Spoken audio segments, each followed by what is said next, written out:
আমার কাছেই শুধু এই প্রজাতির মুরগি আছে, হয় আপনার দেশের বাইরে থেকে আনতে হবে অথবা দেখতে চাইলে আমার এখানে আসতে হবে। এটার লোম গেলে কিন্তু সব উল্টানো থাকবে।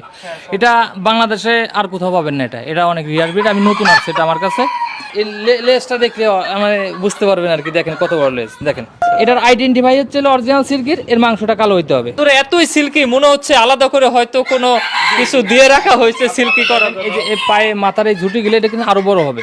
এটা মুরগ মুরগি চেনার বুদ্ধি কি? কোনটা এটা মোরগ মুরগি। এদের মাথার যে লোম গুলা যে বড় যেটা দেখতেছেন এটা হচ্ছে মোরগ, মানে ওই দুইটা মোরগ।